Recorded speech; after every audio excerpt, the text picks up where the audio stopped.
আজকে বাসায় fried rice করেছিলাম। এটা আজকে আসলে কোনো রেসিপি বা ভিডিও ফেসবুকে দিব বিষয়টা এরকম না।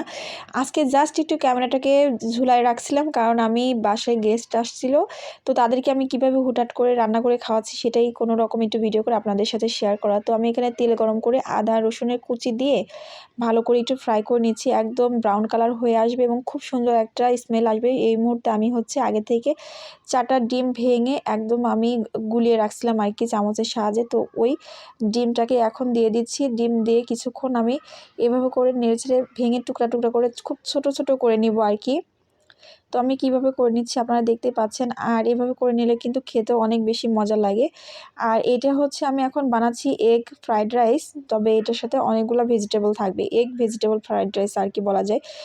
তারপরে আমি ভেজিটেবলগুলো এখন অ্যাড করতেছি। এর মধ্যে গাজর, তারপর ক্যাপসিকাম, তারপরে কিছু কাঁচামরিচ ফালি করা, এর মধ্যে স্প্রিং অনিয়ন আছে বা পেঁয়াজের কলি যেটা আর কি।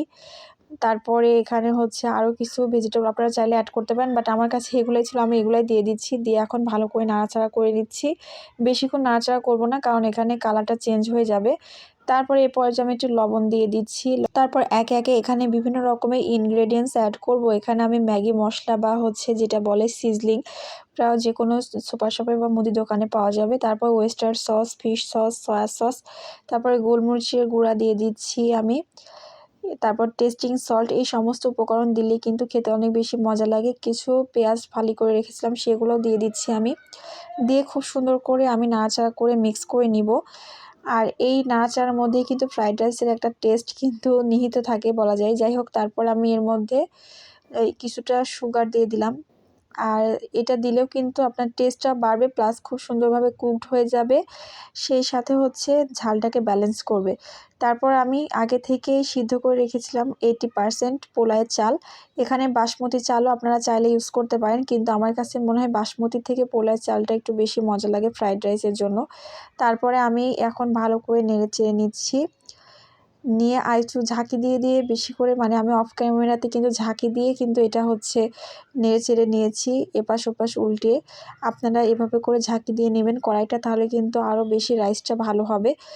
তো রাইসটা কিন্তু নাড়াচাড়া এবং মানে বড় সাইজের একটা কড়াইয়ের মধ্যে দিয়ে ভালো করে নাড়াচাড়া করলে কিন্তু খেতে অনেক বেশি মজা লাগে।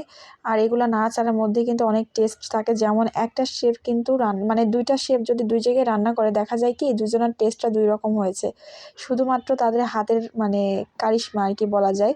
তো যাই হোক, এখানে আমি কিছুটা টমেটো সস, একটু কেচাপ দিয়ে দিলাম। চাইলে একটু সুইট চিলি সস একটু ইউজ করতে পারেন, আমি দিয়েছি আর কি। একটু মিষ্টি মিষ্টি ফ্লেভার আসবে আর খেতেও ভালো লাগবে। আর এভাবে করে লাস্ট পর্যায়ে কিন্তু আমি বিভিন্ন রকমের সসও অ্যাড করি। তো আমার কিন্তু ফ্রাইড রাইস রেডি। আজকে ওইভাবে পরিবেশন করে দেখাতে পারলাম না, কারণ গেস্ট আসবে, তাদেরকে পরিবেশন করতে হবে। কোনো রকম জাস্ট আমি এটা ভিডিও মেক করছি আর কি।